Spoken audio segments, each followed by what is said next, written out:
Olá, pessoal. Estamos no 20º encontro e trabalharemos, dentro da segunda sessão do Catecismo, a consideração sobre os sacramentos da Igreja. Iniciamos em nome do Pai, do Filho e do Espírito Santo. Amém. Vinde, Espírito Criador, a nossa alma visitai e enchei os corações com os vossos dons celestiais. Vós sois chamado intercessor de Deus, excelso dom sem par, a fonte viva, o fogo, o amor, a unção divina e salutar. Sois doador dos 7 dons, e sois poder na mão do Pai. Por ele prometido a nós, por nós seus feitos proclamai. A nossa mente iluminai, os corações enchei de amor, nossa fraqueza encorajai, com a força eterna e protetor. Nosso inimigo repeli e concedei-nos a vossa paz. Se pela graça nos guiais, o mal deixamos para trás. Ao Pai e ao Filho Salvador, por vós possamos conhecer, que procedeis do seu amor, fazei-nos sempre firmes crer. Amém. Mês da Bíblia, mês de buscarmos também a intercessão de São Jerônimo. São Jerônimo, rogai por nós.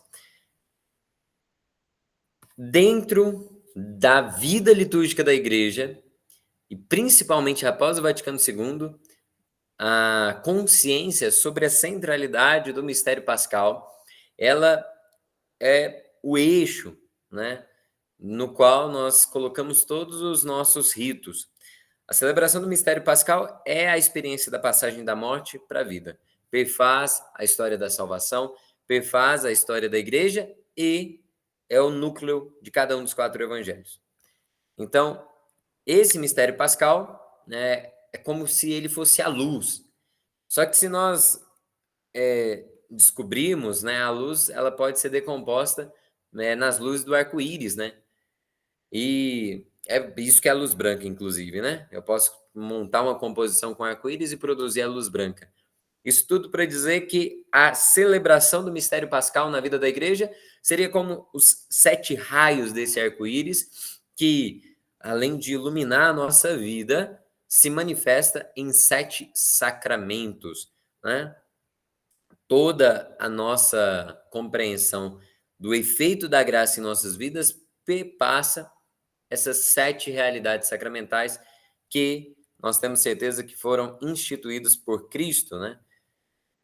Inclusive, o Vaticano II segue a tradição da Igreja e, principalmente, o Concílio de Trento tinha ratificado. São 7 os sacramentos e todos instituídos por Jesus. Ou de maneira direta, como o caso do batismo, da Eucaristia, a confissão, né? A quem perdoares os pecados, lhes serão perdoados, a quem lhes retiveres, lhes serão retidos. Ou como os outros sacramentos que aparecem na vida de Jesus e nas obras, né? O sacramento da ordem, do matrimônio, outros sacramentos que a gente busca as fontes bíblicas e podemos perceber que estão lá, como o caso da unção dos enfermos, e são instituídos por Jesus, não de maneira imediata ou direta, mas de maneira indireta, por exemplo, né? Ou Jesus fala a palavra e a forma, e a matéria, ou apenas a forma, e enfim. O fato é que são 7. Todos os 7 são para que Cristo seja formado em nós. E a Igreja celebra a vida que Cristo nos conquistou e nos oferta em cada um desses sacramentos.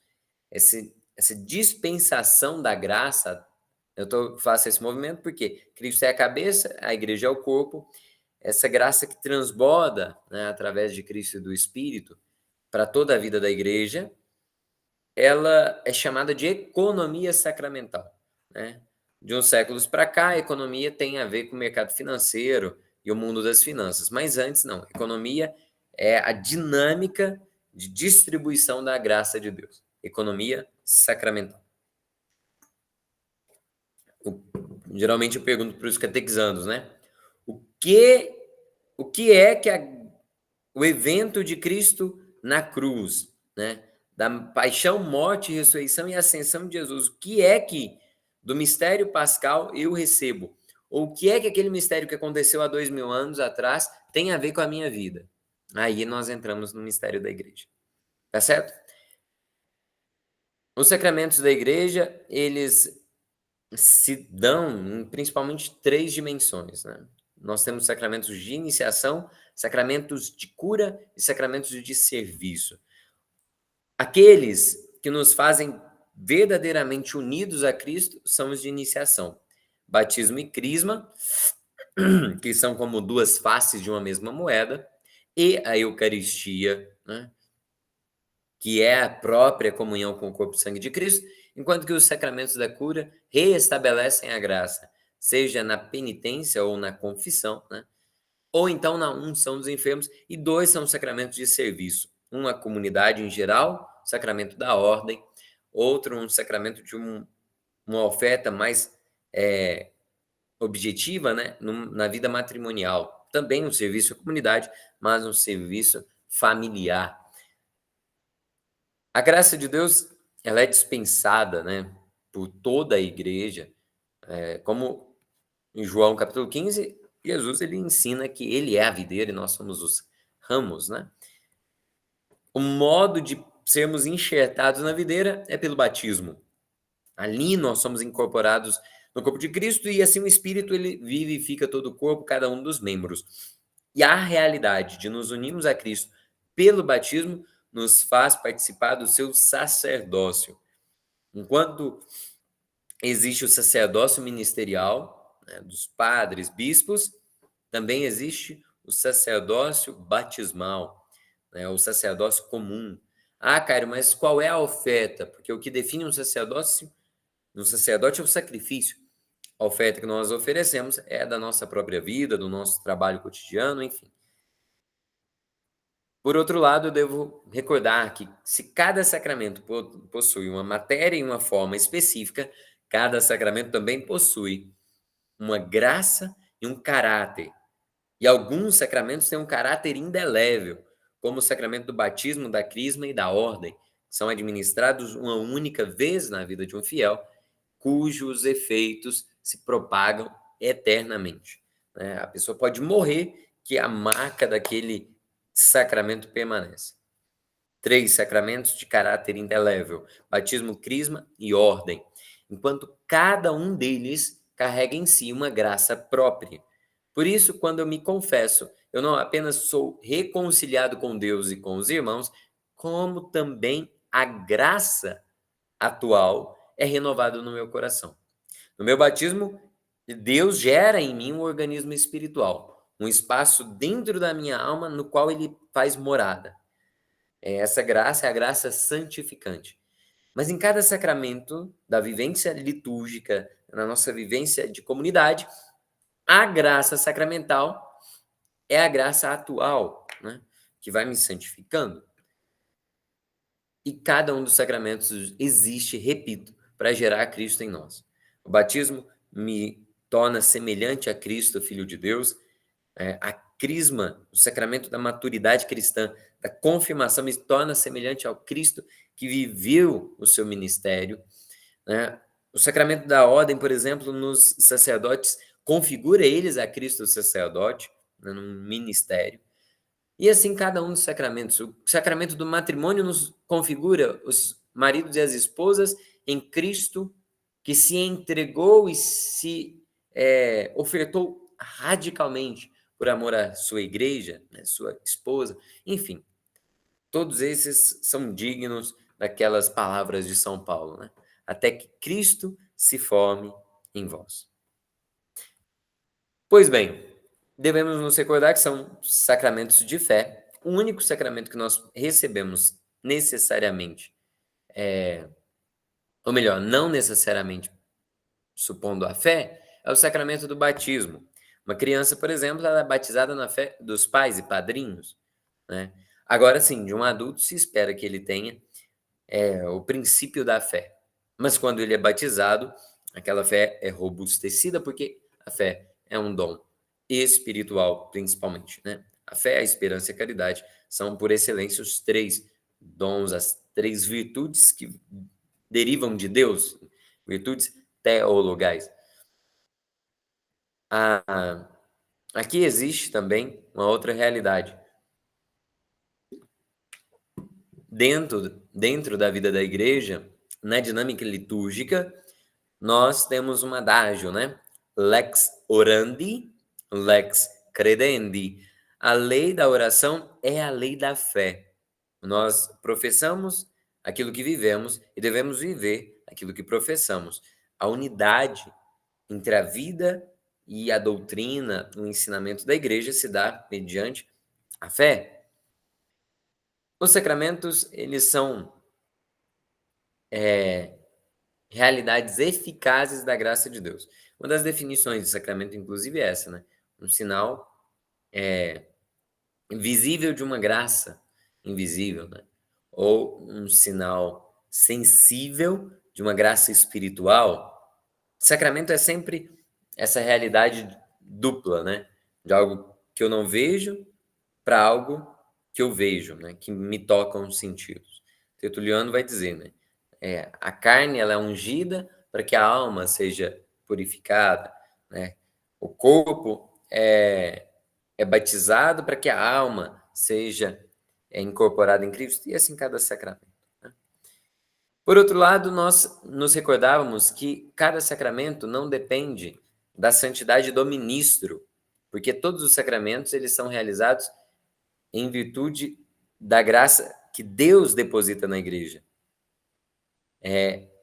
Um padre, se ele for mais santo, ele pode até fazer com que o seu ministério seja mais fecundo. Mas ainda que um padre seja um padre ruim, o sacramento que ele celebra validamente tem seu efeito completo, né? Ah, cara, mas eu duvido da santidade daquele padre e ele fez o batismo do meu sobrinho. Será que valeu? Valeu, se ele pronunciou as palavras da fórmula, pronto, né? Se ele aplicou a matéria certa, valeu. E o efeito do sacramento, né, ele depende da ação ser realizada. E por isso nós temos uma expressão latina, né? Ex opere operato. Essa expressão ela se torna mais comum principalmente depois que uma heresia, a heresia dos donatistas, né, precisou ser combatida. Eles questionavam se o batismo de alguns, os sacramentos ministrados por alguns ministros valeriam ou não. Né? Mas isso tudo para dizer que não são os homens que tornam eficazes as graças sacramentais, né? Os padres, os bispos, não. É Jesus Cristo e é a pessoa do próprio Cristo quem realiza o efeito de cada sacramento em nós. Os ministros são instrumentos livres da graça de Deus. Cada um desses sacramentos, eles existem para que em nós seja gerada a vida eterna. Então, todos eles existem aqui na Terra. Não há sentido para que eles existam na eternidade, por exemplo. Eles são próprios para aqueles que caminham na Terra, para que a vida divina nos seja comunicada, né? Para que aconteça em nós aquele movimento da deificação ou da divinização, né? Aquele movimento no qual nós vamos nos purificando, vamos nos unindo até que estejamos completamente em harmonia com Deus. Né? Repito Camões, né? Transforma-se o amador na coisa amada. Né? Essa configuração a Cristo é o caminho que nos conduz àquilo que Santo Tomás de Aquino insistentemente repete, né? Até que nós sejamos dignos da contemplação beatífica, aquela beatitude da vida eterna, que é estarmos na presença de Deus, de sermos um com Ele, de contemplar-lhe a face. Né? Capítulo 2, a celebração sacramental do mistério pascal. Né? Com relação a cada sacramento, nós podemos nos questionar sobre quem celebra, como, quando e onde se celebra. E aqui nós vemos a parte prática da liturgia, né? A liturgia é, antes de mais nada, uma ação de Cristo total, né? Qualquer um dos sacramentos, ainda que seja por meio dos ministros, como eu dizia. E o único sacerdócio que existe desde o Novo Testamento em diante, e o único sacrifício que existe é o de Cristo, né. Mas nós podemos nos recordar, primeiro, que existe uma dimensão de uma liturgia celeste. Ah, cara, mas você estava dizendo agora de não haver sentido para sacramentos na eternidade. Sim, mas existe sim uma liturgia celeste e inclusive é sob essa ótica que é interessante fazemos a leitura do livro do Apocalipse ou então a leitura daquele texto, né, do Scott Hahn, O Banquete do Cordeiro, né, no qual, por meio da compreensão daquilo que seja a liturgia celeste, nós compreendemos o itinerário da liturgia da igreja peregrina, né. Vamos pensar o seguinte, né, toda a ação litúrgica da igreja, ela tem, antes de mais nada, um caráter de comunhão, comunitário, público. A Santa Missa, por exemplo, não é uma celebração privada. Em última instância, um sacerdote pode até rezar uma missa sozinho, né, como nós vemos o testemunho daquele, bispo, né, Fantuan, que mesmo na prisão, ele celebrava a missa dele, né, com um pedacinho de pão e umas gotinhas de vinho na própria mão, né. Mas a missa, ela tem um caráter comunitário, a liturgia como um todo tem um caráter comunitário, porque nós recebemos a graça de Deus enquanto somos membros, todos nós membros desse corpo místico. E o ministro ordenado, ele é como que um ícone do Cristo sacerdote, né, para refletir uma presença especial de Jesus, enquanto que a assembleia não é apenas espectadora, né. A liturgia, ela tendeu a caminhar em alguns séculos para que o ministro fosse se distanciando muito da assembleia e passou-se, para uma atitude passiva. A assembleia passou a, infelizmente, ocupar um posto de espectadora diante da própria celebração. Mas a gente sabe que não é assim, né. A consciência do movimento litúrgico do século XIX para o século XX, principalmente, trouxe a necessidade de que os fiéis eles participem de forma consciente de cada uma das celebrações. Vamos lá, como celebrar? Celebrar. Nós temos sinais e símbolos. Todos esses sinais e símbolos, eles participam de uma pedagogia divina. Eles partem da obra da criação e nos apontam para a realidade espiritual, né.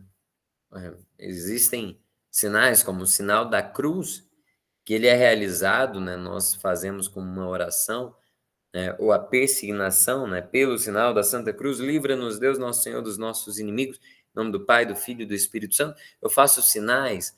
O sinal da cruz me lembra a forma com que nós fomos salvos, né? O, o sinal ou um símbolo, né? Ele aponta para uma outra realidade. E é curioso, porque nós não somos, seres puramente espirituais como os anjos, que seriam pura intuição, né. Nós temos um modo de operar racionalmente que é discursivo. Nós vamos partindo dos sinais para alcançar a compreensão das realidades profundas, né. Então Deus ele toma elementos do mundo material. Exemplo, quando nós participamos de uma liturgia mais buscada, né, uma solenidade, por exemplo, podemos ter, além da presença do fogo nas velas, podemos ter a presença da água, né, na aspersão, podemos ter a presença, não do vento, né, mas do incenso que sobe, né, ali daquele turíbulo. Eu posso ter a presença do óleo, né, para unção. São todos sinais visíveis. Então, o modo de celebrar passa por isso tudo, né? Porque a liturgia ela integra e santifica elementos da criação próprios da cultura humana, né? São, inclusive, elementos retomados no Antigo Testamento, e principalmente com relação à aliança, né? Sobretudo o sangue. E eles são assumidos por Cristo e poderão se transformar em sinais sacramentais, ou seja, participam da nossa santificação. A unção, por exemplo, a água batismal e assim por diante. Por outro lado, além de símbolos e sinais, existe uma realidade dinâmica das palavras e ações. E é curioso, porque isso não é uma exclusividade do cristianismo, né? Se nós imaginamos religião, o arquétipo da religião já nos aponta para movimentos, para palavras, para atitudes e comportamentos próprios, né? O ser humano ele já tem como que num inconsciente coletivo, né, essa pré-compreensão. Por outro lado, dentro da liturgia, esses sinais, essas palavras, essas ações também perfazem a realidade artística, como o canto e a música, que desempenham uma função central na liturgia. E é oportuno lembrarmos também, né, por fim, que não somos anjos, como eu dizia. Não somos seres de pura intuição. Então, as imagens dentro de uma igreja, elas também têm propósito. Imagens como a de Cristo na cruz, a de Maria Santíssima, a de São José, de todos os outros santos, né, o padroeiro daquela comunidade, paróquia daquela igreja, eles estão posicionados num templo, por exemplo, por vários motivos. Mas nós sabemos que nisso, desde o sétimo concílio, né? Os 7 primeiros concílios passaram principalmente pela realidade da encarnação de Jesus. Depois que Deus ele se fez carne, assumiu a forma visível, fazer imagem de um santo, por exemplo, não é idolatria. Nós entendemos bem isso. Principalmente depois de Constantinopla II, enfim.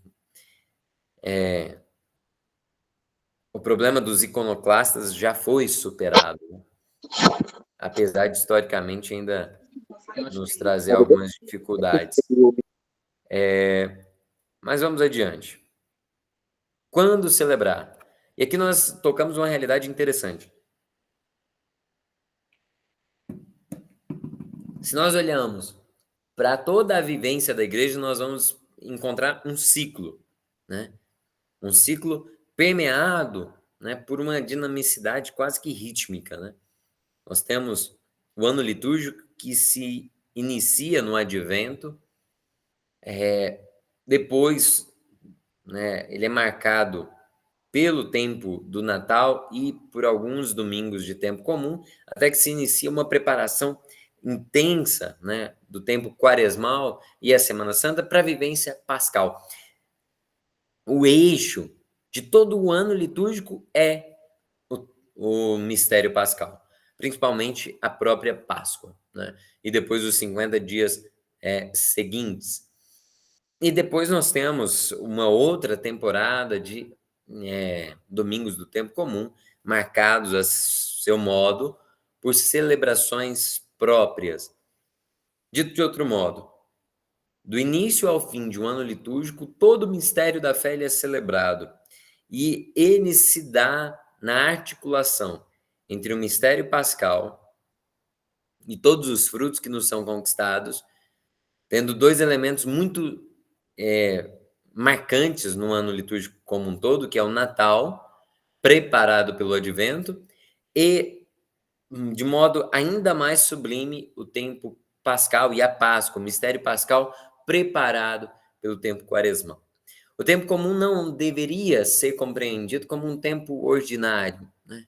Indiferente, como se fosse banal. O tempo comum é o tempo do cultivo da nossa santificação, né? Existem tempos fortes, exatamente como aquele, né, músico que toca o acordeon, né, e precisa alternar entre tensão e distensão para fazer a música acontecer, o ano litúrgico ele tem tempos fortes e tempos um pouco mais cadentes, assim, né? Mais serenos. O fato é que o eixo central, como eu dizia, é o mistério pascal. E existe uma espécie de miniatura, né, da nossa experiência pascal dentro da nossa semana. De modo que o domingo é a nossa Páscoa semanal. Ele marca a centralidade da nossa semana. Então, o tempo litúrgico, ele se dá na articulação da nossa vida cotidiana e os mistérios de Cristo. Essa articulação, ela é mistagógica, porque nós celebramos o mistério, então mistagógica, mas ela também é uma dinâmica catequética, né? A liturgia que vai como que costurando cada um dos dias de um ano litúrgico, vão nos levando para mais profundo. Então, o ano litúrgico ele não se dá na vida do fiel como um movimento apenas cíclico, mas um movimento em espiral, né? Nós vamos passando ano a ano por mistérios já meditados, mas a cada ano devemos conquistar uma amplitude maior na compreensão daquele mistério. Eu digo isso porque nós estamos falando de uma articulação muito dinâmica. A igreja ela é pedagógica e o ano litúrgico ele foi se consolidando com o passar de muitos séculos. O que eu quero dizer é o seguinte: nós temos um lugar para celebrar os sacramentos, nós temos operadores próprios para esse sacramento, cujo liturgo por excelência é Cristo, e essa celebração se dá nos seus ministros ordenados e nos leigos. Nós temos um ritmo. Aqui, nós podemos considerar, por exemplo, por que nós temos festa de santos na vida da igreja? Sobretudo as celebrações com relação à Virgem Maria, né? Todos os santos, principalmente a Santíssima Mãe de Deus, dão testemunho da ação prodigiosa da Santíssima Trindade em suas vidas. Inclusive no rito da canonização de qualquer santo, nós vamos sempre escutar a fórmula que diz que a canonização, a inscrição daquele homem ou daquela mulher como um testemunho fiel do Evangelho é para provar a manifestação da graça de Deus. Não é protagonismo humano, mas é uma iniciativa e uma manifestação da grandiosidade de Deus. Essas celebrações vão se articular ao longo do ano, como eu dizia, com a nossa vida cotidiana. Por outro lado, dentro de cada semana, eu tenho aquilo que para os pagãos era o dia do sol, o domingo. O domingo, inclusive nas línguas de origem latina, expressam exatamente essa realidade. Seja no italiano, seja no espanhol, no português, o primeiro dia da semana é o dia do Senhor. Isso não acontece em línguas de origem anglo-saxônica, como o inglês, né? Que nós temos o Sunday, ainda uma referência pagã. Mas para o cristianismo nunca foi problema tomar o dia do sol, né? Porque o sol invicto é Cristo Jesus. O sol que nos veio visitar, como os profetas predisseram. E dentro do dia do Senhor, nós celebramos o mistério máximo da nossa fé. De modo que mesmo no tempo quaresmal, que é um tempo penitencial, os domingos são celebrados com uma dignidade de domingo. Ainda que eu não tenha glória, né? Ainda que eu não tenha um aleluia. O domingo é o dia da ressurreição do Senhor, o dia de uma nova hora, de uma nova obra de criação. Por outro lado, antes que eu me esqueça, existe também um dado histórico. Desde o princípio do cristianismo, os cristãos se reuniam no 8º dia ou no 1º dia. Isso já aparece nos Atos dos Apóstolos. Isso aparece nos relatos todos da história do primeiro, segundo, terceiro século, por exemplo, né? Então, nós podemos buscar um Justino no seu texto A Apologia, nós vamos encontrar que os fiéis se reuniam para a fração do pão em um domingo. Se eu busco na Didaqué, no ensino do primeiro século, eu entendo que já era próprio da doutrina dos apóstolos a reunião em um domingo para a celebração da Santa Missa, né? Da missa ainda que entendida nesse caráter mais próprio de um banquete, né, da partilha da fração do pão, é a expressão que aparece bastante. Se eu busco na tradição apostólica, né, na tradição de Hipólito Romano, por exemplo, ou nos testemunhos de autores profanos, né, com relação a Constantino, inclusive, né, quando o cristianismo passa a poder ser vivido publicamente, né, quando cessam as perseguições de imperadores e os cristãos param de celebrar apenas em casas de modo mais discreto e passam a celebrar em espaços maiores, em basílicas, né? O domingo é o dia por excelência. Isso, um adventista do sétimo dia geralmente resiste em compreender, né? Um certo apego ao Antigo Testamento, uma incompreensão de que o domingo é o dia que Jesus ressuscitou. Por outro lado, nós temos o ano litúrgico como um todo, tendo o tríduo pascal como fonte, né? Do qual emana toda a luz. E a Páscoa é a festa das festas, a solenidade das solenidades, né? Assim como a Eucaristia tem a primazia. No concílio de Nicéia, inclusive, primeiro concílio com a presença majoritária dos bispos, né, da igreja, em 325, cujo aniversário de 1.700 anos comemoramos no ano de 2025, né? O Concílio de Nicéia é aquele em que a divindade de Jesus ela é defendida, né? Jesus ele é da mesma substância do Pai, homoousios.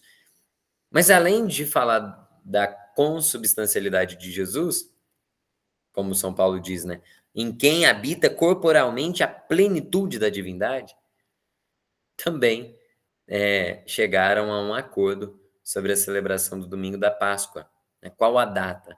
Então, deveria ser no domingo após a lua cheia do equinócio de primavera, né? Depois do equinócio de primavera, a primeira lua cheia vai marcar, então, a Páscoa. Passou o equinócio de primavera, lua cheia, o domingo seguinte, né? Tendo por base no calendário judaico o dia 14 de Nissan. É claro que o calendário litúrgico ele foi se adaptando, né? Ele foi sendo trabalhado ao longo dos séculos. Ah, Cairo, então quer dizer que Jesus ele não nasceu exatamente no 25 de dezembro? Olha, 25 de dezembro é a data da comemoração litúrgica do nascimento de Jesus. Nós não temos necessariamente que saber o dia exato, né, que Jesus nasceu. Então, para nós, isso não é um problema, né? O Santoral no ano litúrgico. O Santoral é o livro com as celebrações próprias da vida dos santos, né? Como eu dizia, tendo Maria, né, principalmente. Maria, os apóstolos, os mártires, cada um dos santos da igreja vão ser recordados, porque cada santo, como o catecismo diz, proclama o mistério pascal. Quanta incompreensão na parte dos não católicos com relação aos santos, né? Quanta dificuldade para entender que alguém que foi fiel ao evangelho é testemunho, né?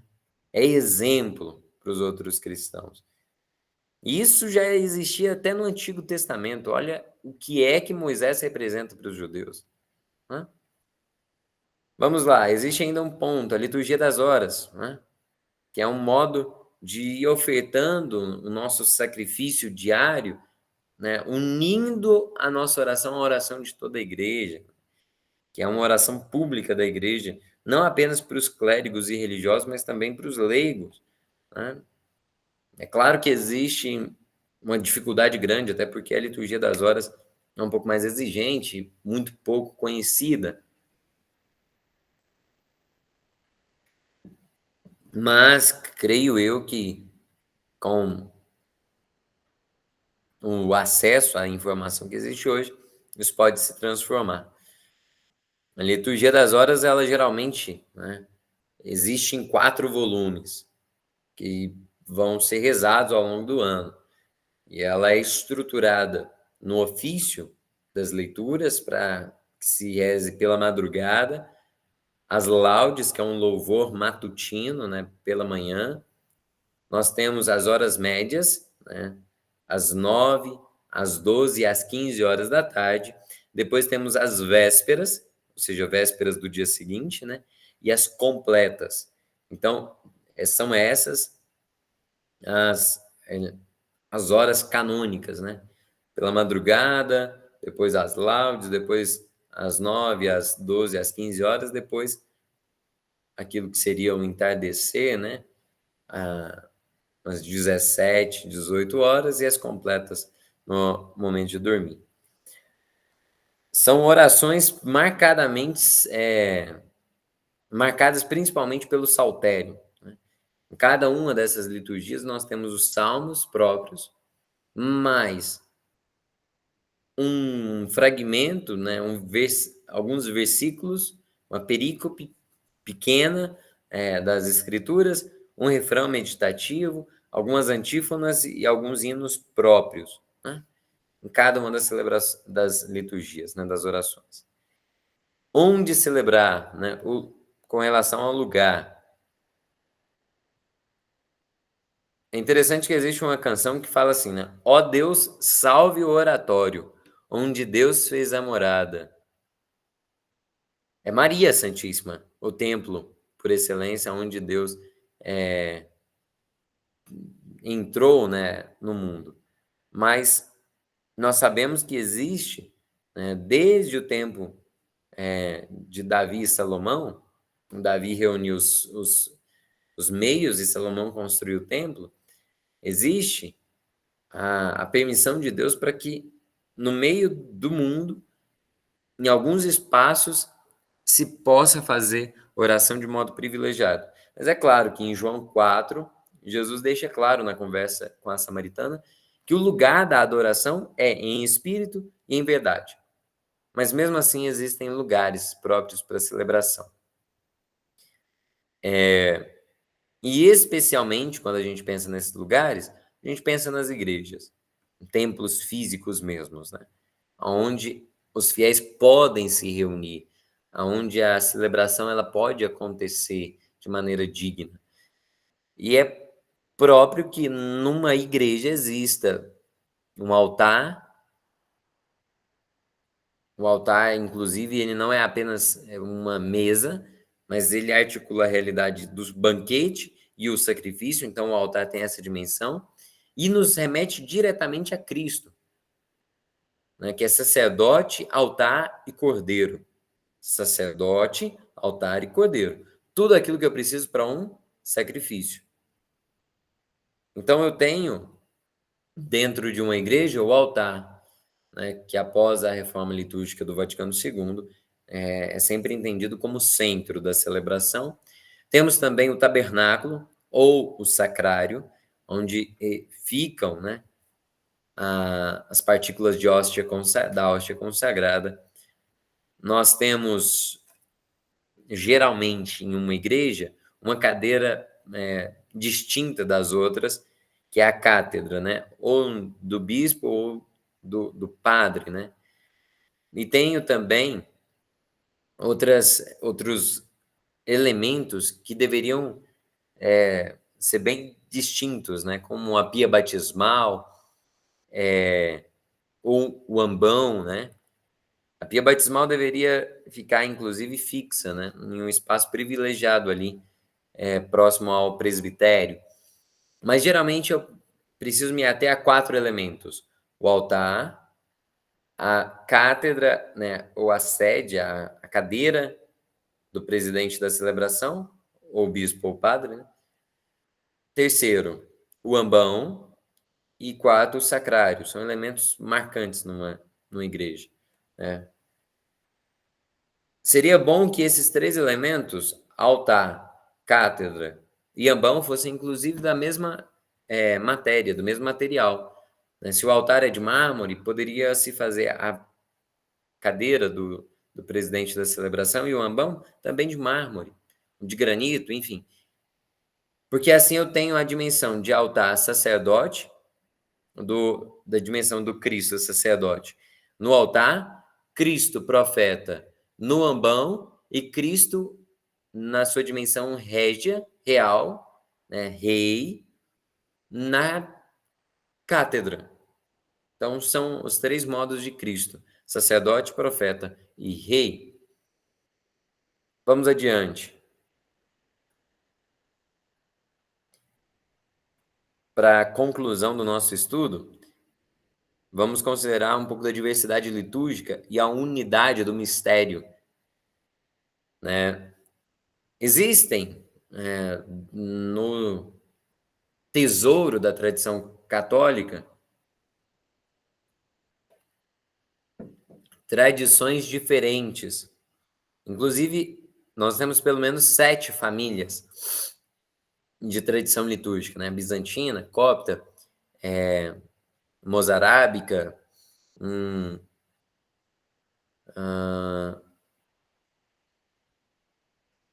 quais são as outras? Enfim, as diversas, o rito latino, né?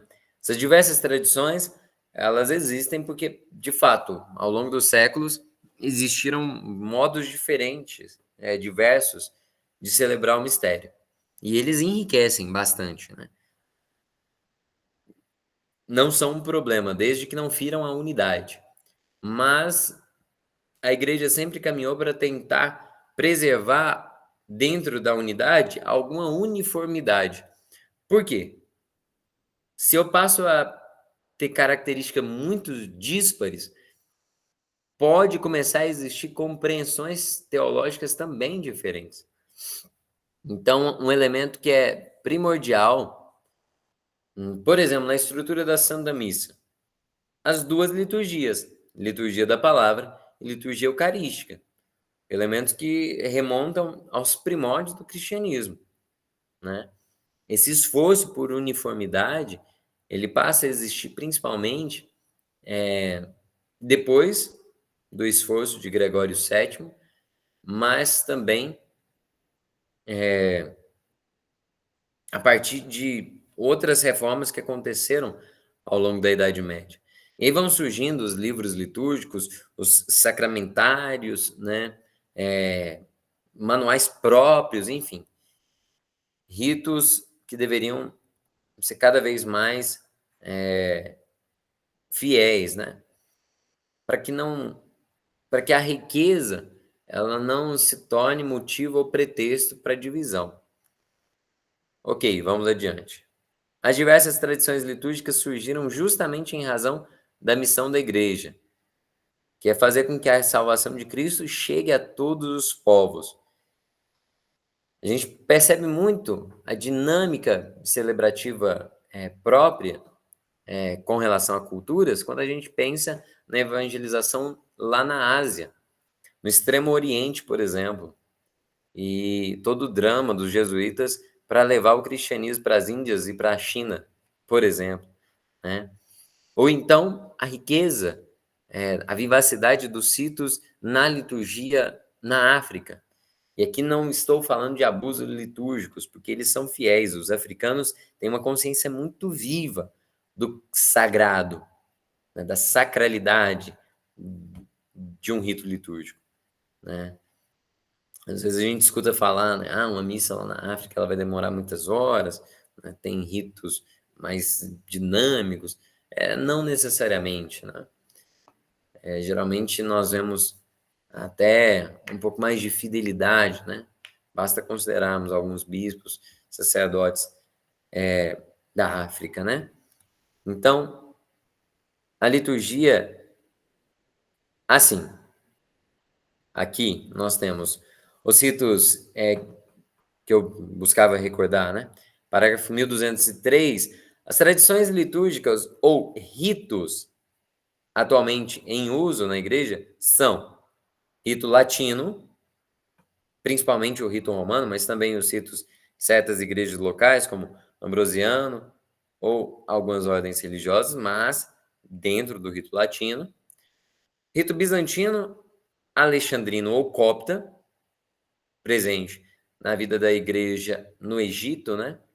Os cristãos no Egito são poucos, mas existe o rito alexandrino ou copta. Siríaco, ali na região da Palestina, em Jerusalém, por exemplo. Armênio, maronita e caldeu. É claro que não são tão expressivos assim, né? O latino e o rito bizantino seriam dois majoritários, assim, né? Eles são famílias, como eu disse, então dentro deles podem existir algumas nuances próprias, né? Mas eles expressam a história, né, da igreja, da evangelização naquela realidade local concreta, né? Com relação à liturgia e à cultura, nós temos que a liturgia ela precisa corresponder ao gênio e à cultura dos diferentes povos. E aqui existe o seguinte: o que é inadmissível que seja alterado é aquilo que é dogmático, é doutrinal. E a igreja já tem claro tudo isso. Mas existem realidades que são disciplinares que podem ser adaptadas, né? O que verdadeiramente importa é que a verdade ela seja traduzida do melhor modo, do modo mais fiel em cada uma dessas circunstâncias. Tá certo? Na liturgia, sobretudo na liturgia dos sacramentos, existe uma parte imutável, né? Que é aquela de instituição divina. Ah, com a mudança do tempo, da sociedade, será que um dia tem chance de se ordenarem mulheres para o sacerdócio? Não, definitivamente não, né? Isso já é definido na igreja e reforçado, né, em todos os séculos. Não tem chance de que isso aconteça, porque isso é de instituição divina, né? A igreja não tem poder para mudar o que Jesus instituiu. O sacerdócio, ele é próprio da identidade de varões, para homens. Ah, Caio, e a possibilidade de que que homens casados se tornassem sacerdotes? Ah, tá. Essa possibilidade, ela existe? Sim, ela existe, porque o celibato sacerdotal está na ordem disciplinar. Agora, aqui o debate seria outro, né? A igreja, ela entendeu o valor do celibato de modo muito consciente ao longo dos séculos. E ela não abriu mão do celibato sacerdotal. Ah, mas os orientais, principalmente a igreja ortodoxa, né? Ela abriu mão do celibato em alguns casos, enfim. Isso aí é uma dinâmica diferente, porque na ordem disciplinar, como eu dizia, mas a igreja, mesmo pós-revolução sexual e tudo mais, né? Desde a década de 60 em diante, continua mantendo o mesmo ensino. Enfim, na liturgia, então, principalmente com relação aos sacramentos, tem essa parte que é imutável, que é de instituição divina e a igreja guardiã. Mas há partes suscetíveis de mudança, que ela tem o poder e algumas vezes até o dever de adaptar as culturas dos povos recentemente evangelizados. E por fim, a diversidade litúrgica pode ser fonte de enriquecimento, mas ela também pode provocar tensões e incompreensões recíprocas e até mesmo cismas. Então, neste campo, é claro que a diversidade não deve prejudicar a unidade. Por isso que a adaptação às culturas requer uma conversão do coração e, se necessário, a ruptura com hábitos ancestrais incompatíveis com a fé católica. Exemplo, uma determinada cultura que era habituada a ritos de fagia, né? Isso é absurdo, né? Ou uma cultura que tem costume de sacrificar, crianças. Isso é absurdo, não tem adaptação nesse campo. Agora, uma sociedade que está acostumada com determinado tipo de instrumento musical. Não, isso pode ser pensado, né? Quando o padre Antônio Vieira, né, padre Manuel da Nóbrega, eh, ou no São José de Anchieta, por exemplo, eles foram evangelizar os nativos aqui no Brasil, eles se esforçavam ao máximo para se aproximarem da cultura dos povos originários, né? O máximo, para compreender a realidade daquela comunidade, para assim traduzir, inclusive fazendo associações. Ah, sabe o Tupã, né, que vocês olham e reconhecem como uma divindade, ou o sol, né? Então, é esse que nós viemos anunciar, mas ele é mais do que isso. Enfim, é um processo pedagógico, né? E nesse campo existe adaptação. Tá certo? Essa é a realidade e ela nos deixa bem conscientes do mistério celebrado na igreja. Com relação aos sacramentos, nós já fazemos a consideração, né, de quais são e que são 7, como eu havia dito. Por outro lado, eles acompanham como que a vida natural, também na vida espiritual, né, eles dão vida de fé para o cristão, né, o crescimento, a cura e a missão. Isso tudo é próprio dos sacramentos, né. E nessa analogia nós teríamos, então, a consciência desses que estão na iniciação, depois os que acompanham toda a vida e, finalmente, os que estão a serviço da missão de cada um dos fiéis, né. Iniciação, cura e missão, né. Todos exigem 2 coisas: uma consciência vocacional do chamado de Deus e um desejo de conversão. Vida com Deus, ela não é difícil, desde que eu tenha clareza de que eu estou ali para me converter dia após dia. Essa conversão diária a gente chama de santificação. A vida divina em nós é aquilo que São João Batista dizia, que ele cresça e eu diminua, né. Então, por isso que não é tão difícil assim.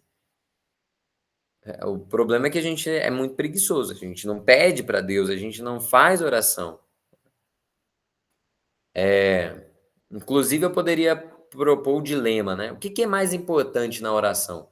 A gente agradecer ou a gente pedir? Uma oração de súplica ou uma oração de ação de graças? Depende, né. Eu poderia falar: "Ah, não, eu tenho muito mais para agradecer do que para pedir". É, no plano material inclusive.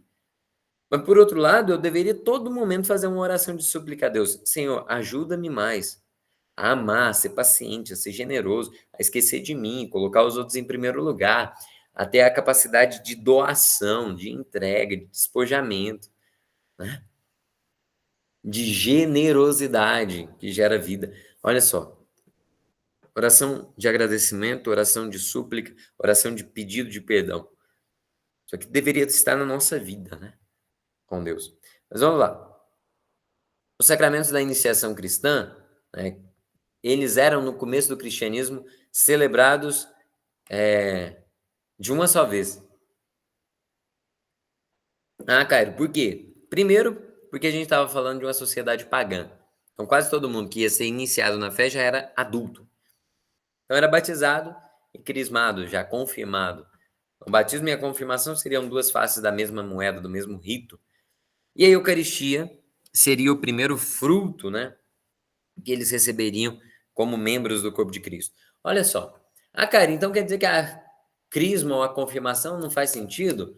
Porque eu já recebi o Espírito Santo lá no meu batismo? Olha, infelizmente existe essa vertente de pensamento. Eu sou da linha de entendimento seguinte: o cristão, quando ele se convertia e já era adulto, ele sabia o que é que ele estava assumindo, ele sabia da cruz que ele precisava estar disposto a abraçar. A criança que é batizada, não. Ela é batizada na fé dos pais e padrinhos, como eu disse. Ah, cara, para que batizar a criança? Santo Agostinho já explicou exaustivamente. Desde o começo do cristianismo, a gente vê criança sendo batizada. Para quê? Primeiro, para livrar do pecado original. Né?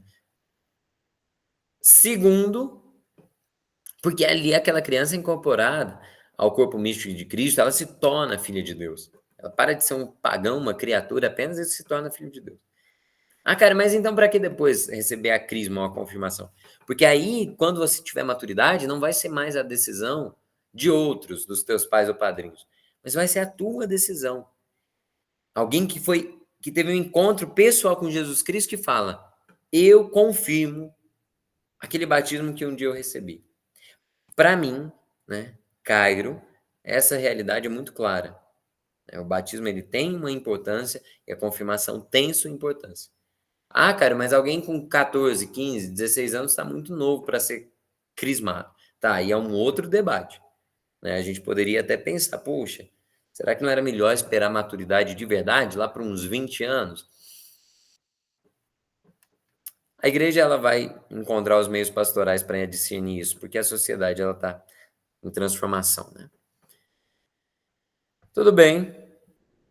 Esses sacramentos de iniciação nos iniciam nessa vivência cristã. Mas não é uma iniciação do tipo gnóstico. Ah, você precisa ter muito conhecimento para ser iniciado.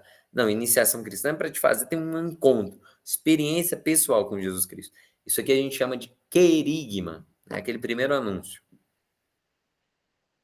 A iniciação não é tanto, né, uma competência intelectual, né, um domínio de conteúdo programático. Vamos pensar. O batismo é a porta de vida do Espírito.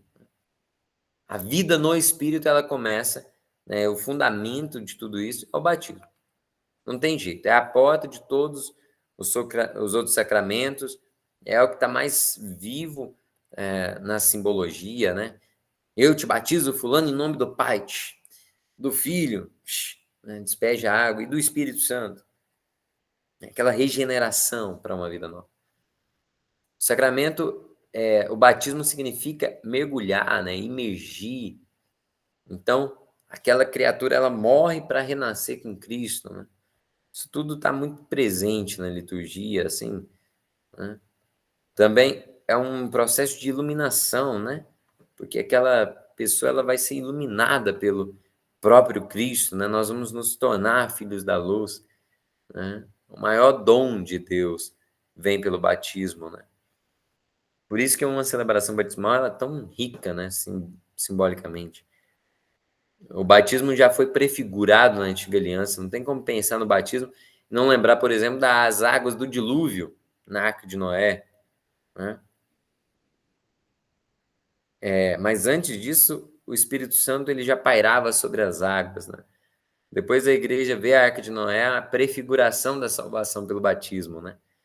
Lá a tábua de salvação foi a arca, agora a tábua de salvação nossa é a cruz de Cristo. Mas nós também vemos isso na travessia do Mar Vermelho, que é a libertação da escravidão para uma vida nova. Jesus, quando ele começa o ministério público, lá naquela sinagoga em Nazaré, lá na Galileia, ele abre um livro, né, um rolo, um pergaminho de quem? Profeta Isaías. Olha, eu vim anunciar boa nova aos pobres, a libertação aos cativos, né? Devolver a vista aos cegos, a, a liberdade mesmo, né? Aqueles que estavam oprimidos, somos nós. Não é nenhum grupo social de periferia, não. É o gênero humano que precisava ser liberto dos grilhões da escravidão do pecado, né? Renascer para uma vida nova, né? Ser liberto da morte, né? Daqueles que estavam condenados à morte. Nós que éramos cegos, que vamos passar a enxergar porque nós estávamos como que nas trevas. Aqueles que jaziam nas trevas viram uma grande luz. Então, o batismo também é prefigurado na travessia do Jordão, né? Que o povo de Deus entra na Terra Prometida. Depois nós temos o batismo de Cristo, que vai se realizar principalmente quando ele vai ser batizado, né, no Rio Jordão. Pergunta: Jesus precisava ser batizado? O batismo não é para nos lavar do pecado? Então, para que Jesus foi batizado se ele não tinha pecado nenhum? Os santos padres vão dizer: no batismo, Jesus não estava se tornando filho de Deus, ele já era. No batismo, ele não estava sendo purificado, mas no batismo era ele quem purificava as águas, para que nós fôssemos batizados. Então, o batismo de João não é sacramental, a gente sabe disso. O batismo de Jesus não é, quando ele foi batizado no Rio Jordão, não é o que a gente chama de batismo sacramental, tá? O batismo sacramental se dá depois, na vida dos apóstolos, da igreja. E aí depois eles vão batizar, né? Atos dos Apóstolos tem muito de tudo isso.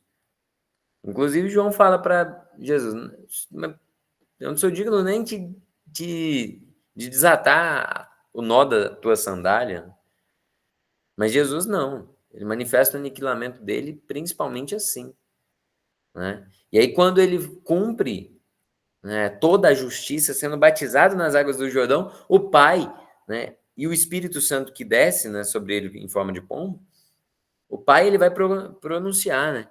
Este é o meu filho no qual eu pus o meu bem-querer, no qual está toda a minha complacência. Isso aqui é fascinante. E aí depois nós temos que foi em sua Páscoa que Cristo abriu a todos os homens as fontes do batismo. Por isso que do lado de Cristo já jorrava água, né, quando ele foi perfurado pela lança. Mas principalmente a vida nova se faz verdade depois da Páscoa. Vê, quando és batizado, de onde vem o batismo? Se não da cruz de Cristo, da morte de Cristo. Lá está todo o mistério. Ele sofreu por ti, e é nele que és redimido. É nele que és salvo, e por tua vez te tornas salvador. O batismo na vida da igreja passa, né, por esse processo de arrependimento e conversão, né? Principalmente é assim que a pregação ela começa, né? Nós sabemos, inclusive, que o nosso dogma de fé, de acreditarmos em um único Deus que é trino, vem da fórmula do batismo, que desde o princípio os cristãos são batizados em nome do Pai e do Filho e do Espírito Santo. Então é daqui que vem a certeza de que Deus é uno e trino, né? A consciência da trindade. Não é só daqui, é claro, né? De todas as escrituras, enfim. Mas um dos testemunhos mais eloquentes é a, a fórmula batismal, né? Historicamente muito antiga. Como é celebrado o sacramento do batismo? Então, o modo de celebração a gente já falava,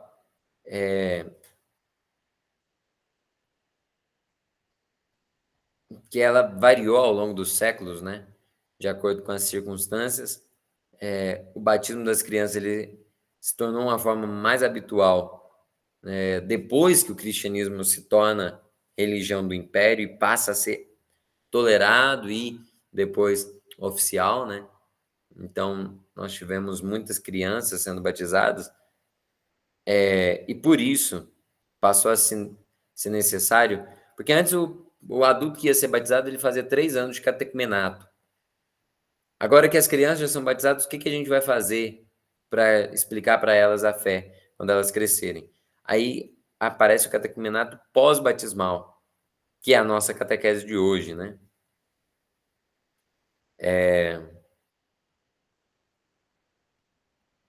Aí o lugar do próprio catecismo, como nós vemos, né? O Concílio Vaticano II restaurou para a Igreja Latina o catecumenato dos adultos em várias etapas. Então existe o ritual, o RICA, né? Ritual de Iniciação Cristã dos Adultos. Talvez algum de nós tenhamos até experimentado, né? O batismo, então, como eu dizia, já foi administrado junto, Um adulto ele pode receber os 3 sacramentos de uma vez só, principalmente na vigília pascal, né, até bonito e é bom que aconteça. Mas hoje não é como antigamente, né, que era apenas em uma única celebração, né. E temos também essa dimensão da mistagogia da celebração, né. O batismo ele é rico em toda a sua, né, dinâmica, né. O sinal da cruz no comecinho da celebração, né, que é a marca de Cristo, depois o anúncio da palavra de Deus, né, primeira leitura, salmo e evangelho, depois, né, o exorcismo que aparece, justamente porque pelo pecado nós estávamos, condenados, né, então existe o rito do exorcismo, e depois o momento próprio, né, da da invocação do Espírito Santo sobre, a água e aquela água que vai então, eh, ser usada, né. A criança ela pode a pessoa que vai ser batizada pode receber a água na cabeça, ou seja, por efusão, ou ela pode ser mergulhada na água, né, por imersão. Tem as 2 possibilidades. "Ah, cara, eu acho muito mais chique, o batismo por imersão". Isso pouco importa, né. De um modo ou de outro, a celebração vai ter valor. E temos também a fórmula própria do batismo, né. Eu, o nome do candidato, né, fulano de tal, eu te batizo em nome do Pai e do Filho e do Espírito Santo. Inclusive é o critério para que o batismo de um cristão em uma outra denominação seja válido, que seja batizado em nome da Trindade. Depois nós teremos, olha só, dentro da celebração de batismo, tem uma unção pré-batismal, que é com óleo dos catecúmenos, depois tem uma unção pós-batismo, que é com o Santo Crisma. O mesmo óleo que vai ser usado lá na confirmação, inclusive. Já tem uma unção, no caso, na cabeça, né? Primeiro uma unção de catecúmeno no peito, depois uma unção na cabeça.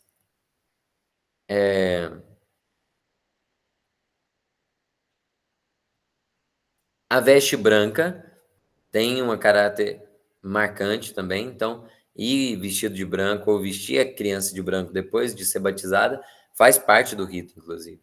É bom. E depois, alguém que tenha maturidade pode receber a comunhão eucarística, né, fazer a primeira comunhão. Mas isso aí geralmente fica para uma outra celebração, é quando a gente está falando de criança, né. Hã, eu acredito que nós podemos ficar por aqui e no nosso próximo encontro, a partir do parágrafo 1246, nós consideramos melhor a realidade do batismo, fazendo uma retrospectiva, de modo que nós possamos relacionar esse parágrafo, quer dizer, esses tópicos, com os outros temas do próximo encontro, né, dos outros ritos de iniciação para além do batismo, né, e de todo o significado próprio do batismo. Que aí a gente vai falar da confirmação, então nós concluímos o nosso estudo de hoje por aqui.